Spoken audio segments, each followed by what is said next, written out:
आदरणीय चक्रधारी बहन जी को आज मैसूर में रिट्रीट प्लेस में हमारे सब टीचर्स सभी बहनें आपको हार्दिक स्वागत कर रहे हैं। बहुत समय हो गया, अभी टीचर्स के सम्मुख आप विशेष आपका जो बहुत विशेष अनुभव है वह सब हमको बांटेंगे। आपको आप सभी प्यार से स्वागत कर रहे हैं। स्वागत है। बहन जी शुरू कीजिए। शुरू करें? अच्छा शुरू कीजिए। आवाज आ रही है मेरी? ठीक आ रही है, आ रही है। अच्छा जी। ओम शांति। अभी आप प्यारे बाबा के लाडले नूरे रतन, जो इस यज्ञ के विशेष रतन हैं, मैं ऐसा कहूंगी कि हम सबको इस बात का जरूर ध्यान रखना चाहिए कि इस यज्ञ को अनेक प्रकार के विघ्न आए, अनेक प्रकार की बाधाएं आई, समाज की तरफ से, परिवारों की तरफ से, आर्थिक रूप से, सामाजिक रूप से, शारीरिक रूप से, लेकिन प्यारे बाप दादा ने और प्यारी मामा और हमारी आदरणीय दादियों ने इस यज्ञ को निर्विघ्न रूप से यहाँ तक पहुंचाया, सब परिस्थितियों का सामना करते हुए। आज हम सब का फर्ज बनता है कि हम इस बाबा के यज्ञ की आन मान और शान को बनाए रखने के लिए जो भी हम श्रेष्ठ से श्रेष्ठ कर्म कर सकते हैं वो हम करते चले। बहुत ध्यान रखना है, बाबा का सेवा स्थान एक बहुत बड़ा तीर्थ स्थान है। उस तीर्थ स्थान की शुद्धि, उसकी पवित्रता, ये उसकी मूल शोभा है। अगर थोड़ी भी पवित्रता में, शुद्धि में कमी आती है तो बाबा के उस तीर्थ स्थल की महिमा को हम कम कर देते। इसलिए हम सब छोटी बड़ी बहनें इस चीज का पूरा ध्यान रखें कि माया के विकराल रूप बड़े मीठा रूप लेकर आ सकते हैं, लेकिन इस माया को पहचान कर माया जीत बन प्यारे बाबा के सेवा स्थानों को और बाबा के बच्चों को ऐसे पवित्र और सुरक्षित मंजिल तक पहुंचाएं ताकि बाबा भी यही कहे, वहां मेरे बच्चे, वहां, और वहां मेरे बच्चों की तकदीर वहां। ऐसे मैं प्यारे बाबा के मैसूर निवासी रत्नों को, जो मेरी आदरणीय बहनें हैं, उन सबको देख रही हूँ। मुझे मालूम है कि कितनी सेवाओं में आप सभी तत्पर हो और अपने मन, वचन, कर्म और अपने श्रेष्ठ सेवाओं के स्वरूप से आपने सेवाओं को कहां तक पहुंचाया है। अब मैं ऐसा कहूंगी कि इस समय हमें एक बात का बहुत अटेंशन रखने की जरूरत है कि हम सब निर्विघ्न होकर चलें। विघ्न बहुत आएंगे, संस्कार और स्वभाव भी बहुत आएंगे, लेकिन अपनी स्थिति को विघ्नों से पार करते हुए विघ्न के प्रभाव से प्रभावित ना हो जाएं। अगर हमारी निचकी अवस्था विघ्नों से प्रभावित नहीं होगी तो विघ्न आएंगे, सलामी करके चले जाएंगे, कभी ठहरेंगे नहीं। और अगर उन विघ्नों से हम इफेक्टेड हो जाते हैं तो विघ्न सलामी नहीं लेते बल्कि ठहर जाते हैं और हमारा समय, श्वास, संकल्प व्यस्त चली जाती है। तो सबसे पहले हमें बाबा के इस यज्ञ की इतने रक्षक बन संभाल करनी है ताकि हम प्यारे बाबा के इस यज्ञ के वत्सों को, जो प्यारे बाबा के घर ज्ञान सुनने के लिए आते हैं, उन्हें सुरक्षित रूप से खुशहाली से उन्हें हम मंजिल पर पहुंचा दें और हम स्वयं भी मंजिल पर बढ़ते चले जाएं। जिस पर मैं सुना रही थी अपनी लक्ष्मी बहन जी को कि मैं अपने जीवन के कुछ अनुभव सुनाऊंगी बाबा के साथ के, मुझे याद आता है कि बाबा ने हम बच्चों को ये सुनाया कि टीचर किसको कहते हैं। तो मैं बाबा के कमरे में बाहर वाला जो बाबा का कमरा है, जो मुन्नी का कमरा बना या मुन्नी के सुगाते रखती थी, उस कमरे में हमको रहने का मौका मिला। अचानक मेरी नींद खुली तो मैंने देखा कि बाबा एक टेबल लैंप जिसके ऊपर टॉवल डाला हुआ है ताकि ये लाइट साथ के कमरे में सोने वाले बच्चों को डिस्टर्ब ना करे, और बाबा कुछ लिख रहे हैं। मैं देखकर सो गई। प्रातः क्लास के पश्चात मैंने बाबा को पूछा, बाबा आज रात को आप कुछ लिख रहे थे?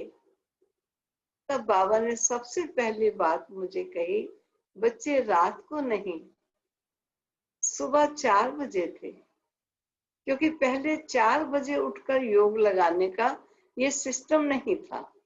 कभी भी लगाते थे कहीं 4 निश्चित हो, ऐसा नहीं था।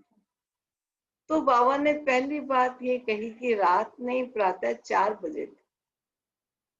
और दूसरा बाबा ने कहा कि बाबा ने कल क्लास में जब मुरली चलाई और बच्चों को होमवर्क दिया,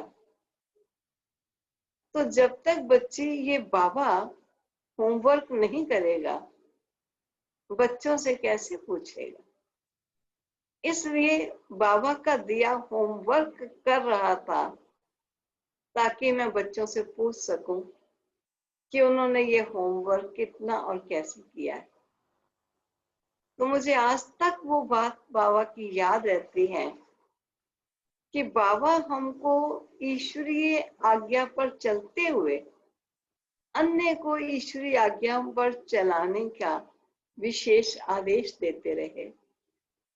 जो बाबा हमको काम दे, पहले हम उस काम को उचित रूप से करें और फिर हम सबसे पूछें, ये हमारा एक फर्ज बनता है।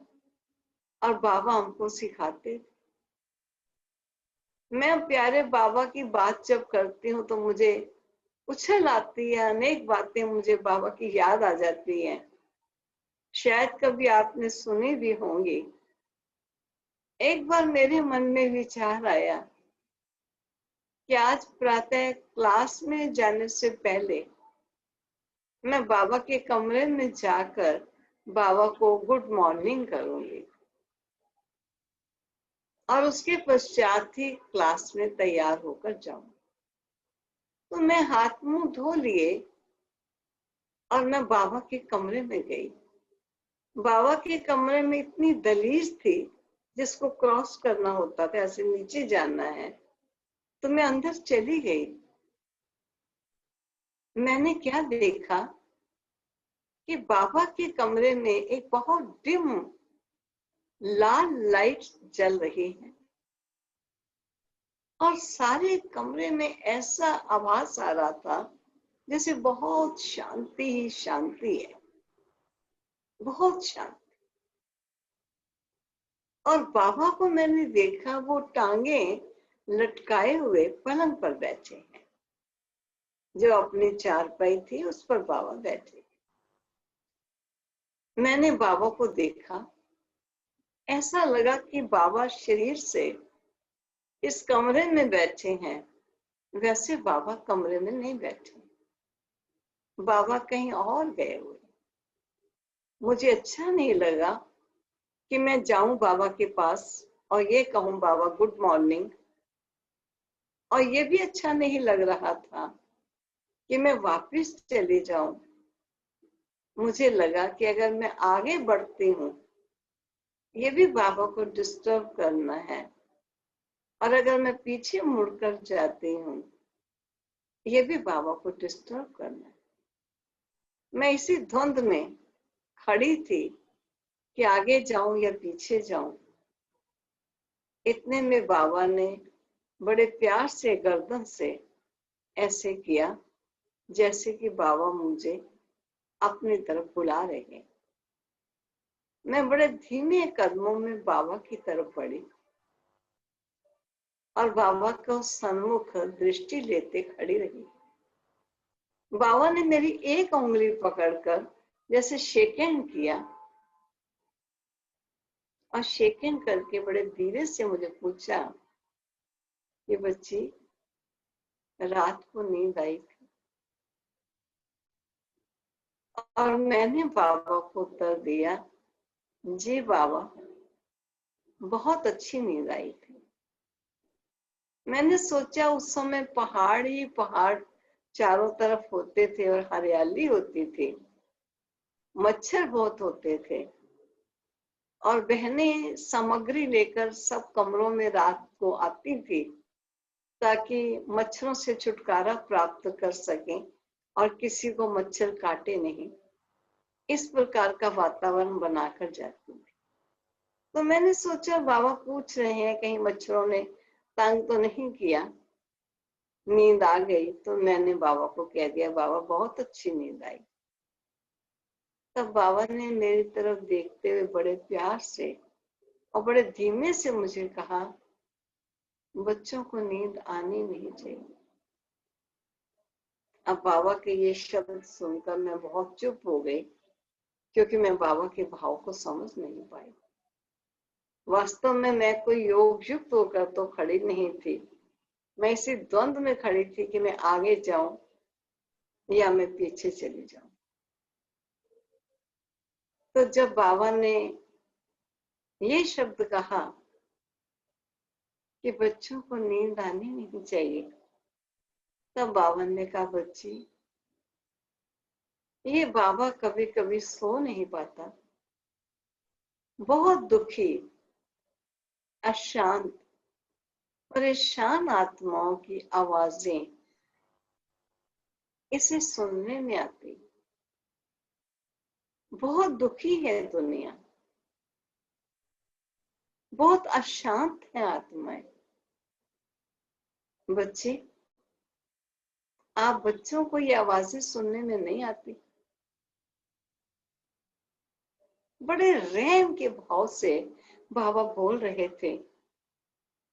फिर बाबा ने मुझे कहा, जब बच्चों के हृदय में करुणा होगी, कल्याण की भावनाएं होंगी, रहम की दृष्टि होगी, तभी मेरे बच्चों को ये आवाजें सुनाई देंगी। तो मैं ऐसा देख रही हूं कि बाबा रहते एक स्थान पर थे, माउंट आबू में, लेकिन सारे विश्व के कल्याणकारी पिता एक स्थल पर बैठकर सारे विश्व के आत्माओं को साकार देते रहे। और हम बच्चों को भी ये आदेश दिया कि तुम बच्चों को भी विश्व की आत्माओं को साकार देना। ये तुम बच्चे ही दे सकते हो साकार, और कोई दे नहीं सकता है, क्योंकि तुम बच्चों का मेरे से कनेक्शन और मैं तुम्हें जो लाइट और माइट दूंगा, उस लाइट और माइट के आधार से आप विश्व के अन्य आत्माओं को शक्ति और शांति पहुंचा सकते हो। बच्चे डायरेक्ट ये बाबा इनको नहीं दे सकता है, क्योंकि मेरे इन बच्चों का मेरे से कनेक्शन नहीं। जब मेरे से इनका कनेक्शन नहीं है तो मेरी लाइट और माइट ये प्राप्त नहीं कर सकते। तुम बच्चे साकार जगत में रहते हो, तुम्हारा फर्ज बनता है कि तुम बाबा से शक्तियां लेकर के अपनी सभी भाई आत्माओं को, विश्व की स्नेही आत्माओं को बाबा की लाइट और माइट का सहयोग दो। जिस पर आप सबको शायद याद होगा, बाबा की जब बाबा के अव्यक्त बोल चलते थे तो अव्यक्त बोल में लास्ट से फर्स्ट ईयर में बाबा की एक लास्ट मुरली थी, जिसमें बाबा ने कहा था कि बच्चे, सर्व विश्व की आत्माओं को शक्तियां देना आप बच्चों का काम है।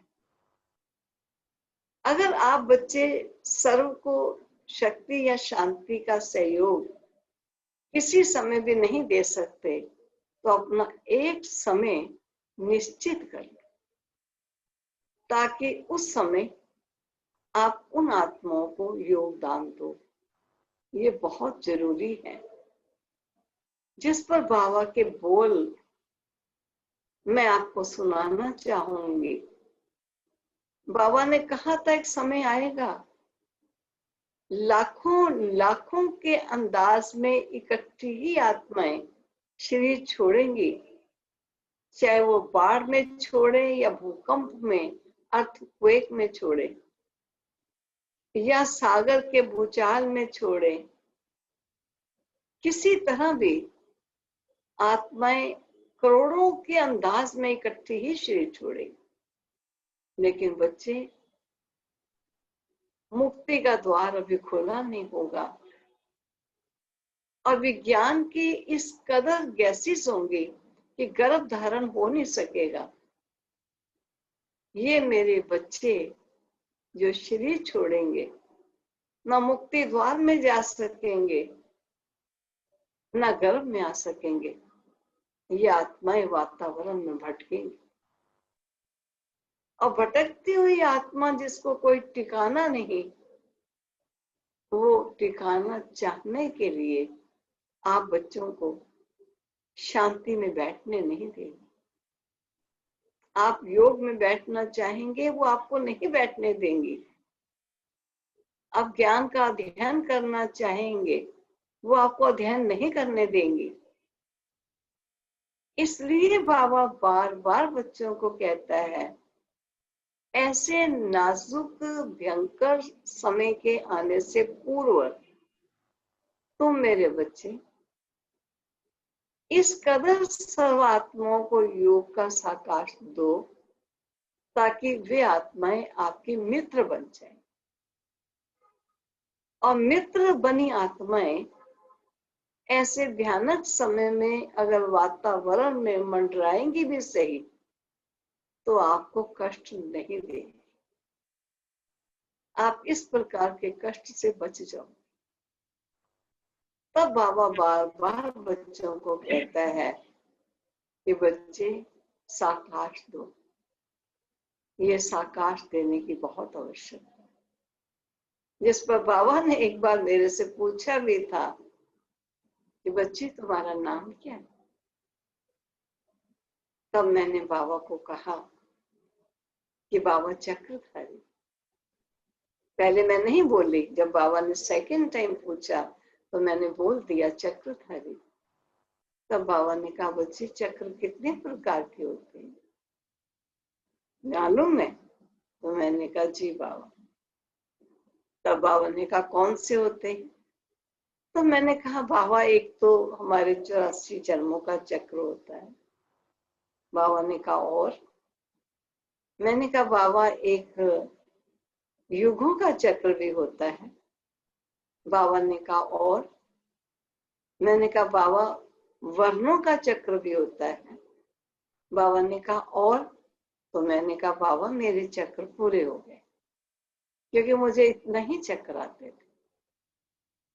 तब बाबा ने उस समय बड़े प्यार से कहा, बच्ची एक चक्र ऐसा है, अगर उस चक्र को जान जाओगी तो बाबा गारंटी करता है कि तुम चक्रवर्ती राजा बन जाओ।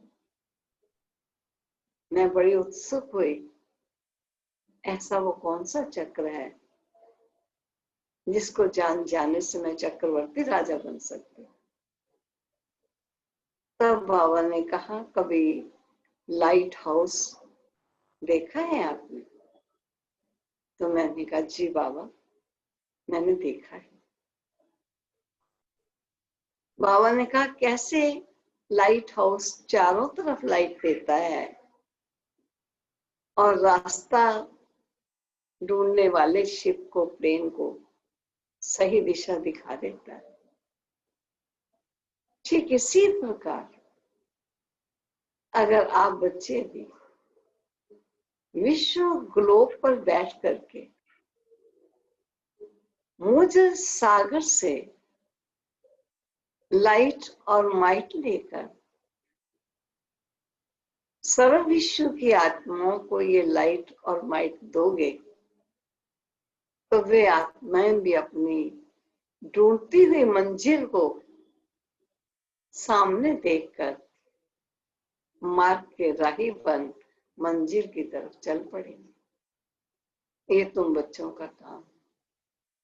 तो मैं कई बार सोचती हूँ कि सचमुच हम योग तो लगाते हैं, लेकिन अगर मैं बाबा को याद करती हूँ और मैं विश्व के ग्लोब पर बैठकर मैं बाबा को याद करती हूँ, तो बाबा की याद से जो शक्तियां मिलती हैं मुझ आत्मा को, वो मुझे तो प्राप्त होंगी, लेकिन मेरी ये प्राप्तियां वाइब्रेशन का रूप अवश्य लेती हैं और जिस विश्व ग्लोब पर बैठी हूँ उस विश्व के ग्लोब को वाइब्रेशन देंगी। तो ये डबल सेवा हो जाएगी, मेरी निज की सेवा भी होगी और सर्व आत्माओं की मैं साकार देने की सेवा भी कर सकती।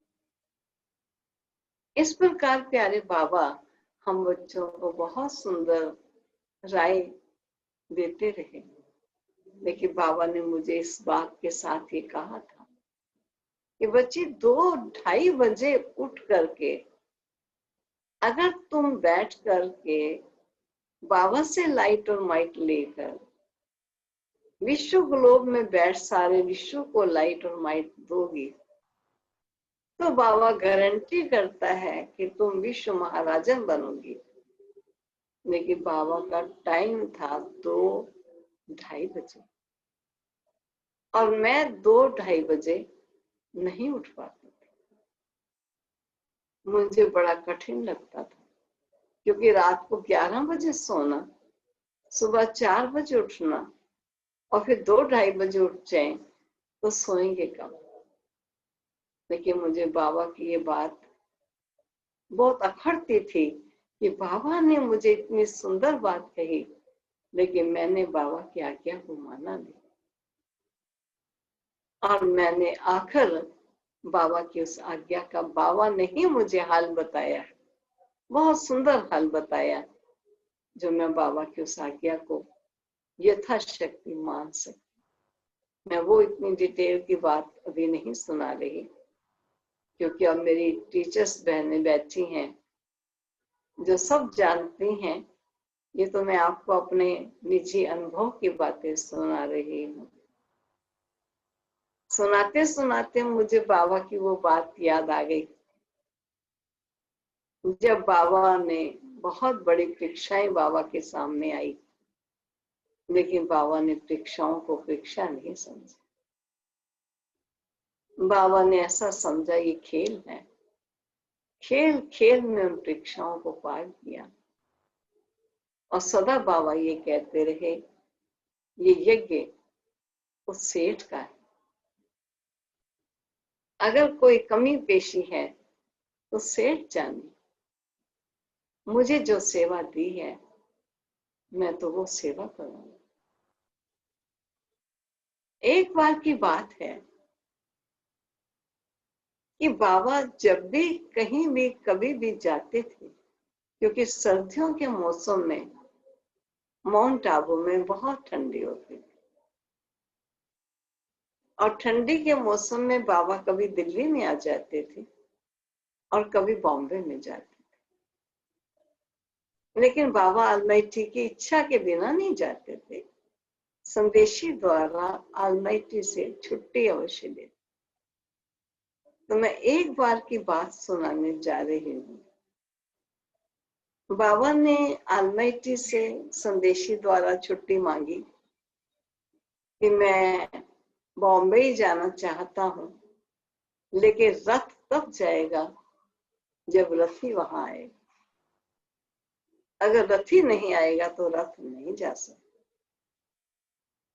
तब अलमाइटी बाबा ने ब्रह्मा बाबा को छुट्टी दी कि आप जाओ।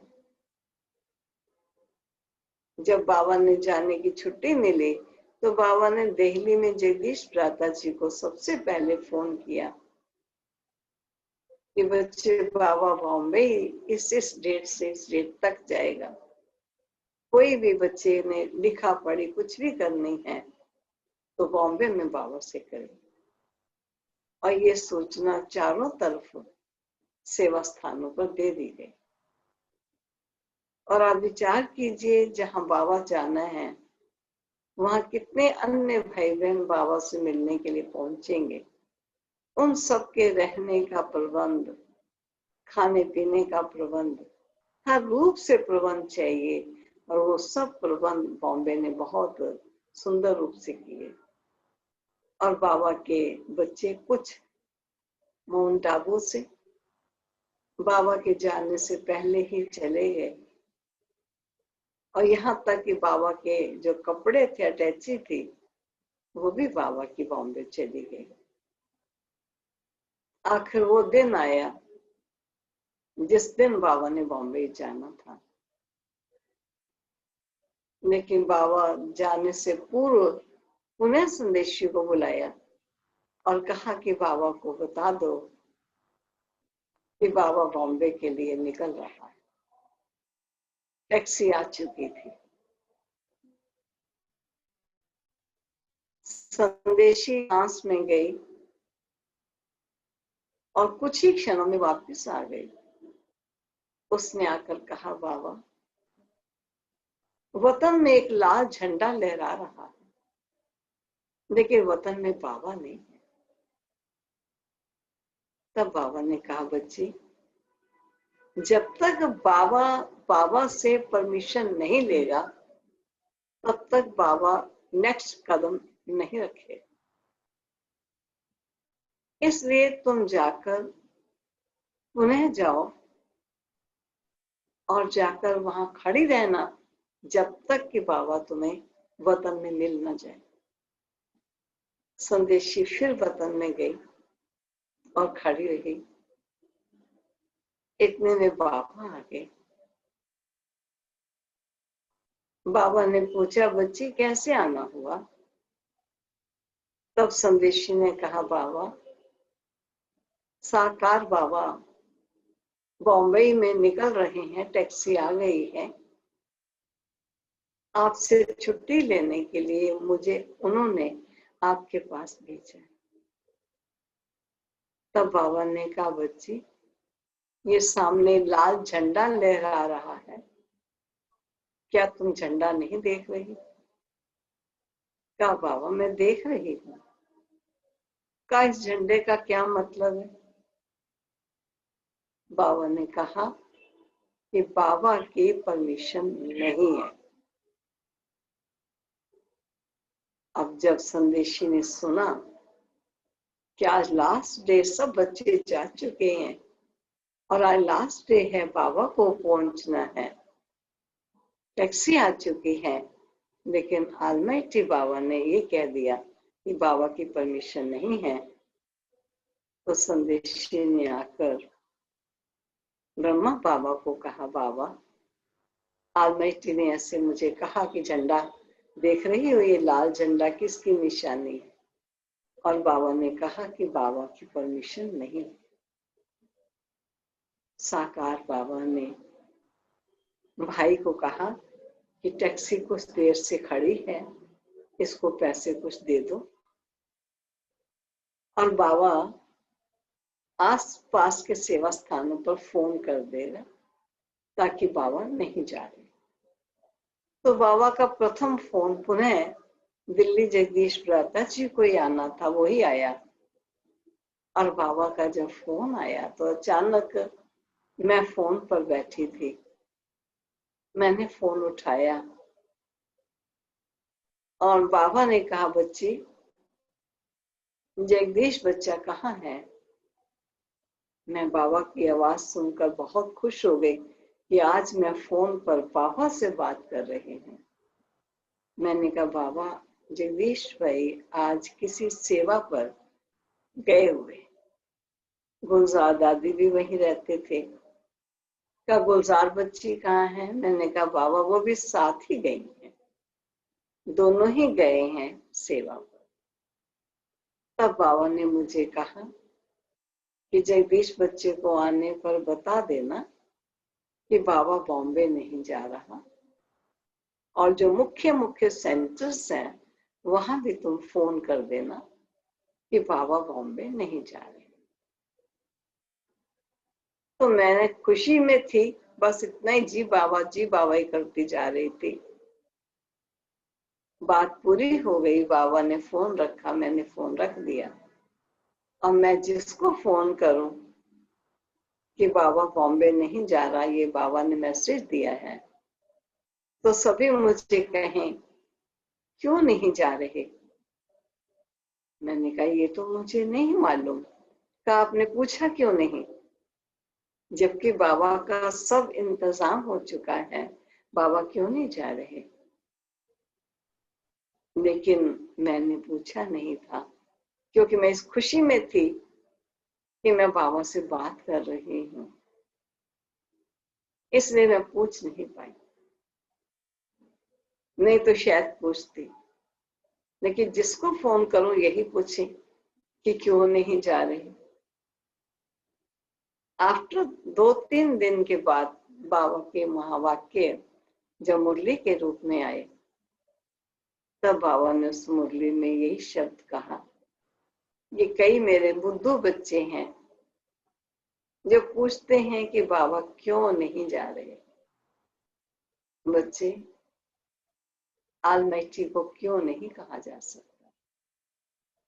ऑलमाइटी की आज्ञा थी, सब तैयारी की गई, लेकिन समय के परिवर्तन के साथ अवश्य कुछ कल्याण समाया होगा जो ऑलमाइटी ने मना किया। बाबा ने एक सेकंड भी ये क्वेश्चन संदेशी से नहीं किया कि बाबा ने ये नहीं बताया कि मैंने बाबा से परमिशन लेकर के प्रोग्राम बनाया और अचानक बाबा भी कहते हैं कि नहीं जाना। लेकिन बाबा ने एक बार भी ऐसे शब्द नहीं जो कहते हैं ड्रामा पर पक्का और निश्चय है कि ऑलमाइटी बाबा जो कहता है वो सत्य है, उसमें क्यों क्या का प्रश्न नहीं उठ सकता। ये था बाबा का निश्चय, अटूट निश्चय। नहीं तो प्राणी मात्र को संशय आ सकता है या संकल्प चल सकता है, क्यों नहीं जाना? बाबा ने तो कहा था जाने के लिए, लेकिन जैसे बाबा ने जाना, सहर्ष स्वीकार किया, ऐसे खुशी खुशी से ना जाना भी बाबा ने ऐसे ही स्वीकार। तो बाबा सदा बच्चों को यही शिक्षा देते हैं कि ड्रामा के पट्टे पर इतने परिपक्व रहो कि आपकी अवस्था ही लेनी। ऐसे नहीं कि ब्रह्मा बाबा कर्मातीत अवस्था को प्राप्त हुए। ब्रह्मा बाबा ने भी बहुत बड़े बड़े टेस्ट पार किए, परीक्षाएं उन्हें भी देनी पड़ी, लेकिन परीक्षाओं में स्कॉलरशिप लेकर आगे बढ़े, तभी तो सबसे नंबर 1 कर्मातीत अवस्था को इस साकार प्यारे बाबा ने स्वीकार। तो मैं ऐसा कहूंगी कि हम बच्चे भी इस कदर परिपक्व अवस्था बनाए, जो बाबा ने कहा जो निश्चय बुद्धि बच्चे होते हैं। निश्चय बुद्धि बच्चों की दो निशानियां होती हैं।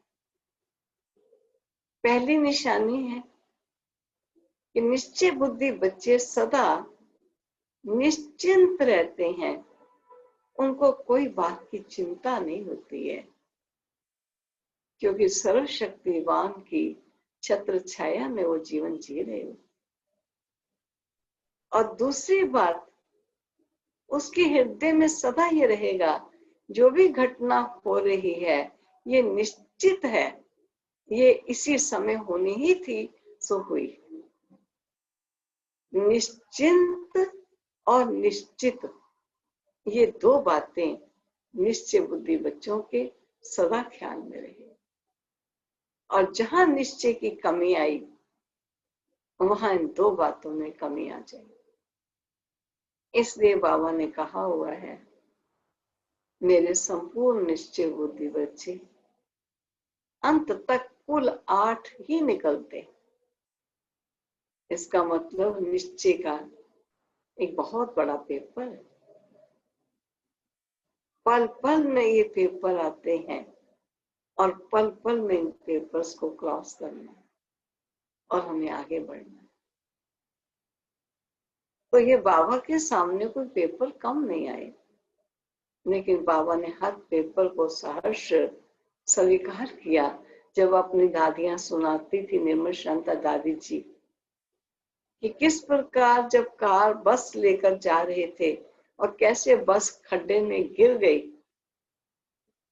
और उसमें लगभग 60 बहनें थी और किसी की बाजू कट गई, किसी का हाथ कट गया, किसी का कुछ हो गया, जैसे खून के एक ढेरी के बीच में पड़ी हैं। और कोई ने आके जल्दी से कहा, बाबा बस का एक्सीडेंट हो गया और बस उलट गई। तब बाबा ने कहा, कोई बात नहीं बच्चे, बाबा चल के देखता है। आप सोचिए ऐसा दृश्य, जो बाबा के पाले हुए बच्चे, जिनको जी जान से उसने पाला, वो खून के उस लथपथ गड्ढे में पड़े हों। और किस कदर पड़े हैं, बाबा खड़ा होकर सबको दृष्टि दे रहा है और वो बच्चे इस हालत में दृष्टि ले रहे हैं। ये थी बाबा की अवस्था, अडोल और अडिग अवस्था। परिस्थिति आई, स्थिति को हिलने नहीं दी। हम बच्चों को बाबा ने सेवाएं करनी सिखाई, किसकी सेवा कैसे की जाती, जिसका मैं कभी कभी सुनाती हूँ कि बॉम्बई में हम बाबा के पास गई थी। हम 3 कन्याएं थी और एक मास के लिए बाबा ने हमको बुलाया था कि बच्ची बॉम्बे में आ जाओ, बाबा आपको बॉम्बे घुमाएगा। क्यों बाबा ने कहा, ये तो बाबा ही जाने। बाबा ने कोई ऐसा स्थान नहीं जो हमको नहीं घुमाया, लेकिन हमको बाबा रोज कहीं ना कहीं सेवा पर अवश्य भेजते। कई ऐसी आत्माएं जो सिंध हैदराबाद में ज्ञान में चलती थी, लेकिन माया का मुकाबला नहीं कर सकी, बाबा का हाथ छोड़ दिया। बाबा ऐसे बच्चों के पास भी भेजता था कि तुम छोटी छोटी बच्चियां जब जाकर ज्ञान सुनाओगे तो ये मेरे बच्चे खुश होंगे, हो सकता है उनको जागृति आ जाए। एक बार हमको बाबा ने, एक बॉम्बे में जसलोक हॉस्पिटल है, और जसलोक हॉस्पिटल के मालिक, जिनका नाम लोकुमल, अब तो शरीर अवश्य छोड़ चुके होंगे, उस समय भी काफी बुजुर्ग थे और वो सिंधी थे जो बाबा को अच्छी तरह जानते थे और बाबा उनको जानते थे। बाबा ने हम बच्चियों को कहा, जाओ बच्चे, लोकुमल को जाकर शिव बाबा का संदेश दो, ताकि ये मेरा बच्चा बाप के वर्षे से वंचित न रह जाए। तो बाबा ने हमको बड़े सुंदर रूप से समझाया, सुनाया कि उन्हें जाकर कैसे बात करनी है और कैसे संदेश देना है। जब हम वहां गए, उनसे मिले और ये कहा कि हमको बाबा ने आपके पास भेजा है और ये संदेश बाबा ने दिया है। सब संदेश उनको सुना दिया। उन्होंने बड़े ध्यान से हमारी सब बातें सुनी और सुनने के बाद कहा, अब आप मेरा भी संदेश सुन लीजिए और दादा को जाकर जैसे आपने मुझे दादा का संदेश सुनाया, वैसे दादा को मेरा संदेश भी सुना देना। तो हम सुन रहे थे, तब उन्होंने कहा कि मेरा ये श्री कृष्ण का चित्र बहुत बड़ा टंगा हुआ है, मैं श्री कृष्ण का उपासक दादा को कह दूं, एक बार मुझे श्री कृष्ण के साक्षात्कार की झलक दिखा दो। अगर मुझे वो झलक भी दिखा देंगे तो मैं घुटनों के बल चल करके बाबा के पास पहुंच जाऊं। ये मेरा संदेश दादा को दे देना। हमने उनकी बात सुनी, टाइम हो गया, हम चले आए। आकर हमने बाबा को बता दिया कि बाबा ऐसे हमने सुनाया, ऐसे उन्होंने सुनाया और ये हमें आपसे बात कहने के लिए भी कहा। तब बाबा ने कहा, बच्चे ये इस दादा के अधिकार में नहीं है कि मैं किसी को साक्षात्कार करा दूं। ये साक्षात्कार की चाबी तो ऑलमाइटी के पास है, ये नहीं करा सकता। ऐसे बाबा ने बड़े प्यार से और जैसे कि सामने उसे देख रहे हूं और उसको रिस्पॉन्स कर रहे हैं,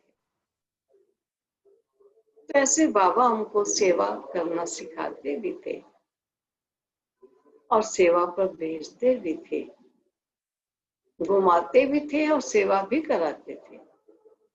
बाबा रोज सुबह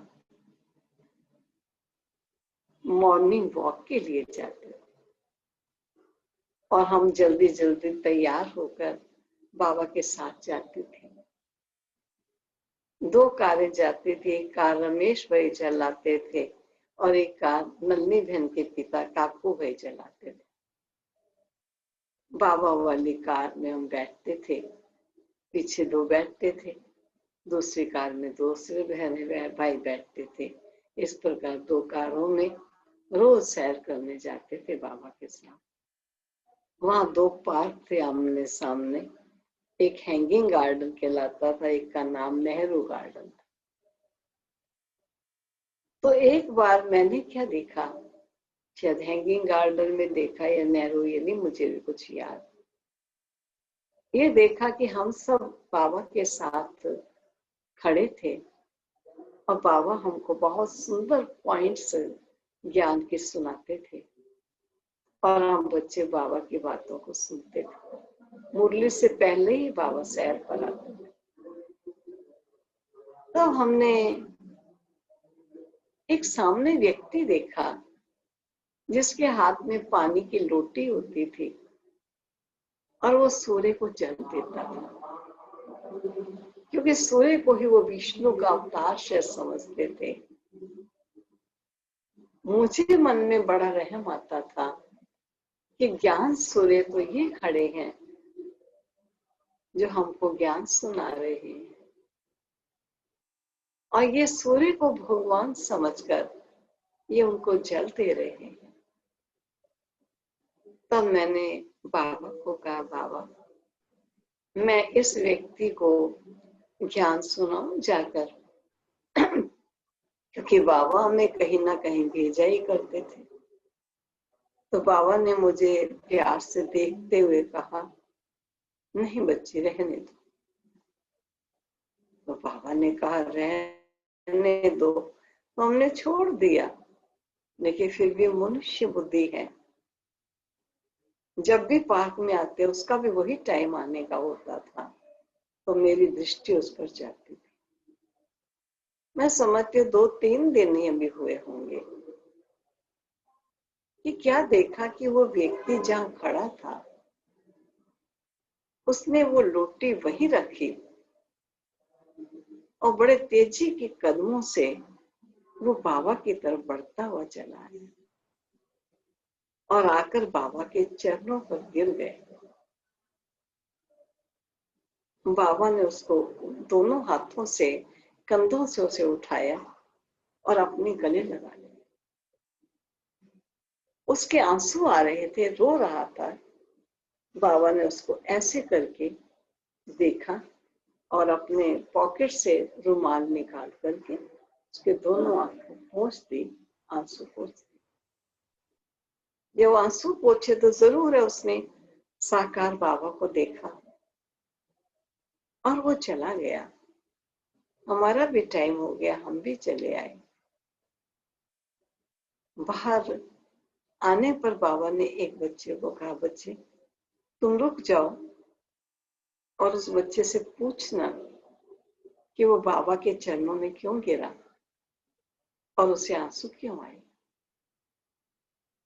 तब भाई आकर सुना रहे थे कि बाबा वो कह रहे थे कि मैं बहुत समय से विष्णु भगवान का उपासक रहा, मुझे मेरे विष्णु भगवान के दर्शन हुए, मैं उन दर्शनों को प्राप्त करके गदगद हो गया, खुशी में मेरे आंसू आ गए। तब जो भाई उनसे पूछ रहे थे उन्होंने कहा कि फला फला स्थान पर ये रुके हुए हैं, आप वहां आइए और आकर ज्ञान सुनिए। वो आगे से उत्तर देता है, मुझे ज्ञान नहीं चाहिए, मुझे मेरे भगवान के दर्शन चाहिए थे, मुझे वो दर्शन हो गए, मुझे और कुछ नहीं चाहिए। कारण क्या हुआ कि जब उनको साक्षात्कार हो रहा था, साक्षात्कार के समय उन्हें विष्णु रूप ही दिखाई दे रहे थे, लेकिन जब बाबा ने उनके आंसू पोंछे और उन्होंने साकार बाबा को इन आंखों से साकार रूप को देखा तो सोचा होगा जरूर कि ये पता नहीं कौन है, और चला गया। इसलिए बाबा हमेशा कहते हैं, बच्चे साक्षात्कार से कुछ फायदा नहीं, ज्ञान ही सबसे बड़ी शक्ति है। जब तक ज्ञान नहीं तब तक साक्षात्कार हो भी जाए तो उससे प्राणी मात्र लाभ नहीं उठा सकते। और हमने देखा कई संदेशियां हुई, कई वैरायटी साक्षात्कार करते थे, लेकिन वो जरूरी नहीं कि वो कोई ज्ञान में चले। हाँ, कुछ साक्षात्कार भी करते और ज्ञानी तो आत्मा भी है, बहुत अच्छे ज्ञान में चलते हैं, लेकिन कोई बच्चे केवल मात्र बाबा के दिए इस वरदान से सेवा अर्थ साक्षात्कार में कई दृश्य देखकर आते, लेकिन ज्ञानी तो आत्मा ना होने के कारण वो ज्ञान में नहीं चल पाते।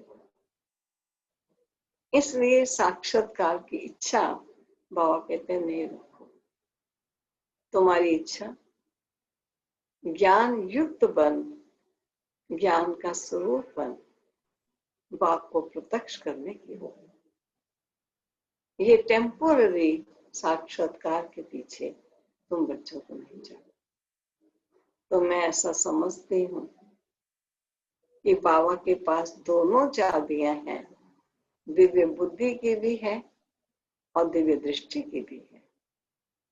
बाबा साक्षात्कार भी करा सकते हैं, दिव्य बुद्धि से ज्ञान भी समझा सकते हैं। हम बाबा को आग्रह नहीं कर सकते कि बाबा मुझे साक्षात्कार कराओ, मान लीजिए करा भी ले।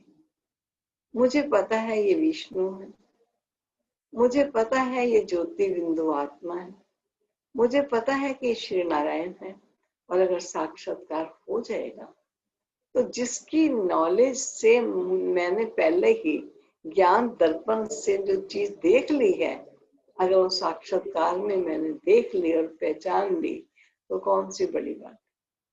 सबसे बड़ा देखना तो नॉलेज के दर्पण में।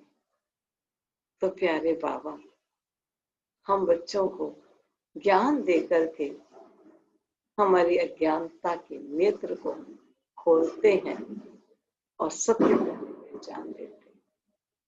तो मैं कहूंगी, आज मैं अपनी प्यारी बहनों के सम्मुख अपने थोड़े से अनुभव रख रही हूँ, क्योंकि मेरी प्यारी बहनें मनुष्य आत्माओं को सन्मार्ग दर्शाने के निमित्त हैं और हमारे सामने हमारे साकार मम्मा और बाबा हैं, जिनको पग पग पर फॉलो करते हुए हम सब मंजिल के राही बने हुए।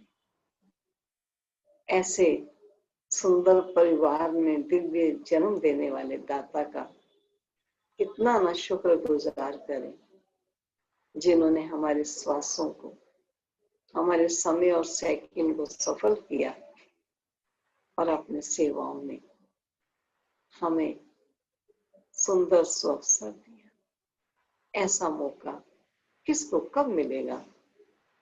हमारे से भाग्यशाली विश्व भर में कौन हो सकता है? हम भाग्यशाली बाबा के बच्चे। वैसे भाग्यशाली बाबा के बच्चों को मेरा बहुत बहुत गुड विशेष है। सदा ही सब आगे बढ़ते रहें, आगे चलते रहें, मंजिल की तरफ पहुंचते जाएं। ओम शांति, ओम शांति। बहुत बहुत शुक्रिया बहन जी। आपके पास तो मम्मा बाबा का अद्भुत अनुभव भंडार भरपूर है। बीच बीच में ऐसे समय देते रहना भंडार। आपको हम अचानक तकलीफ देते हो, फिर भी आप प्यार से सहयोग दिया, इतना सुंदर अनुभव सुनाया। आपको सभी टीचर्स ने बहुत बहुत शुक्रिया कर। हेलो तो भाई, मेरा भी बहुत बहुत स्नेह है, प्यार है ऐसी बहनों से। हम जरा दूर दूर रहते हैं लेकिन दिल से नजदीक हैं, क्योंकि हम एक परिवार के हैं, एक दाता के हैं, जिन्होंने हम बच्चों को एक ही सेवा दी है। बहुत बहुत नमस्कार हो आप सबको। आज सभी भट्टी पर आए हुए हैं इतनी उन्नति करने के लिए। हमें भी आप सबके दर्शन करने का इतना अच्छा मौका मिल गया, और क्या चाहिए हमको। अभी मैं समझती हूँ लक्ष्मी बहन जी, हम 2 मिनट बाबा को याद करके और पूरा करेंगे। अपने योगेश भाई की तबीयत ठीक भी नहीं थी, जो सारा कार्य करते हैं, फिर भी मैंने कहा नहीं भाई। लक्ष्मी बहन ने कई बार कहा, लेकिन अचानक कारण ऐसा होता रहा, मैं नहीं मिल पाई, लेकिन इस बार तो मुझे जरूर करना ही। इसलिए आपका बहुत बहुत धन्यवाद, जो आपने मुझे इतनी दर्शन किया। अभी हम 2 मिनट बाबा को याद करके संपन्न करें।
सलोना